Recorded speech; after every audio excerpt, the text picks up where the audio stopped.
원방 목사의 아침 묵상 2024년 4월 22일 화요일 아침입니다. 오늘은 잠언 23장 10절로 11절 말씀을 통해서 자금의 성경적 가치 이런 제목으로 말씀 묵상의 은혜를 나누겠습니다. 어제 농촌의 교회를 개척해 2주년이 된 교회를 방문했습니다.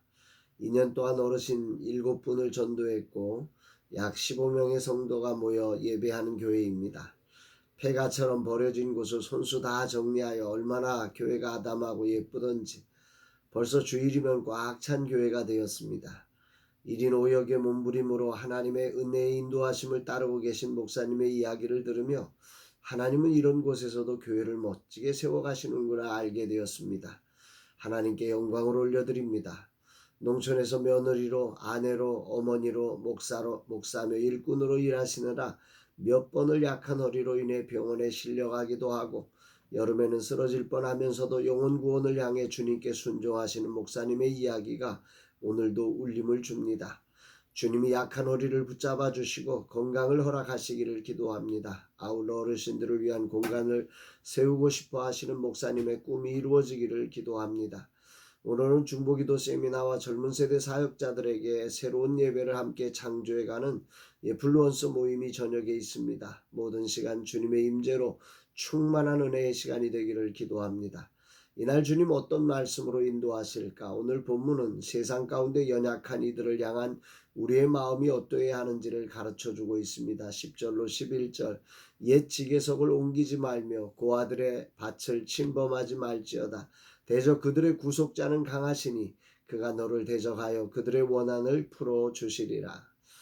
앞장에서도 옛 지계석을 옮기지 말라는 말씀이 나왔습니다. 그런데 다시 반복하며 이어지는 이야기를 통해 고아들, 즉 힘이 없는 이웃들의 밭을 침범하지 말라 말씀하고 있는 것입니다.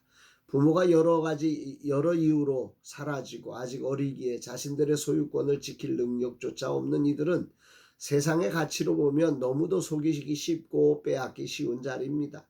그러나 하나님은 이렇게 말씀하십니다. 그들의 구속자는 강하시니 아멘입니다.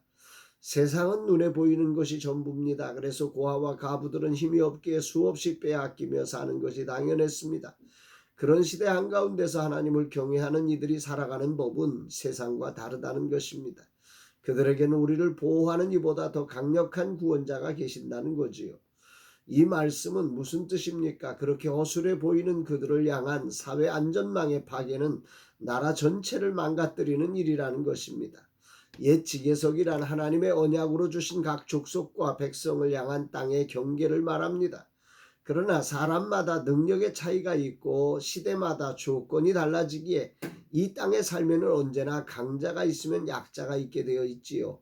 그리고 강자는 약자의 소유를 빼앗아 더 큰 강자가 되고 싶은 욕망을 가지게 됩니다. 그러기에 인류 역사는 전쟁의 역사가 되어버렸습니다. 이것이 전형적인 세상의 가치가 만드는 세상이고 이런 역사 속에 사는 우리는 나도 모르는 사이에 마치 약한 것이 죄인인 것처럼 느껴지기도 합니다. 모든 것을 한 가지 잣대로 평가하고는 누구는 성공이라 말하고 누구는 실패라 말하는 이런 사회가 되는 거지요. 그러나 하나님은 이런 우리의 삶의 새로운 기준을 제시하고 계십니다.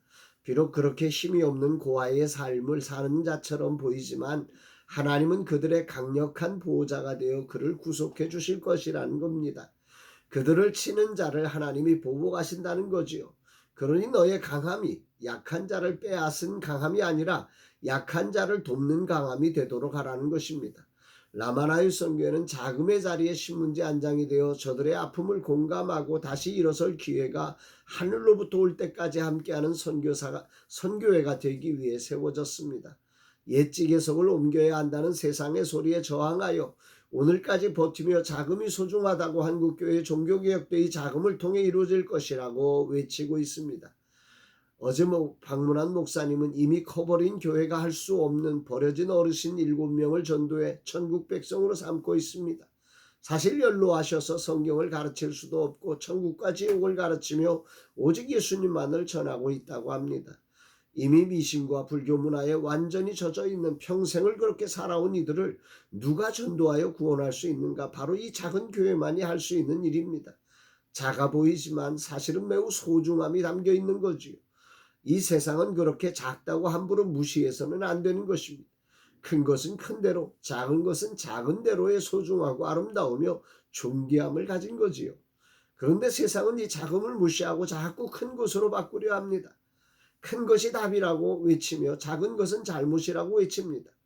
그러면 이 작은 이들이 갈 곳이 없어집니다. 이 작은 이들이 세상에서 버려집니다. 교회든 사회든 가정이든 작은 이들이 버틸 수 있도록 그들을 존중해야 합니다. 그래서 예수님은 이 소자 중 하나에게 한 것이 내게 한 것이라고 말씀하셨던 거지요. 이하신 많은 생각을 하게 됩니다. 커지려는 욕망, 잘해야 한다는 욕망, 이런 것들이 과연 아름다운 것일까? 혹시 자금을 무시하고 해치는 그런 무서운 사단의 전략은 아닐까? 어제 방문한 그 작은 5평 남짓한 교회의 공간은 절대 초라하지 않았습니다. 아름다웠습니다. 누구에게는 천국을 보여주는 가장 아름다운 곳이 아닐까? 그 교회는 강대상 앞에 바로 식탁이 있었습니다. 어르신들이기에 옮기다가 다칠 수 있어 바로 앞에 식탁을 놓고 예배 후 식사를 하신답니다. 자금만이 할 수 있는 놀라운 구조가 아닙니까? 나로는 도저히 생각할 수 없는 놀라운 생각입니다. 작아야 보이는 세상인 거죠. 오늘도 주님이 왜 이 땅에 인간의 모습으로 오셨는지 성육신하신 주님을 다시 묵상하게 되는 날입니다. 주어진 사역의 자리에 낮아진 주님의 모습으로 한 분 한 분 소중한 사역자들을 진심으로 응원하고 축복하는 이 하루의 삶이 되기를 간절히 기도합니다. 주님, 오늘도 주님의 마음에 순종되어 하나님 나라를 이루는 하루의 삶과 사역이 되게 하옵소서. 세상적 가치로 자금이 절망이 되어버린 이 땅에서 교회가 진정한 희망을 보여주게 하소서.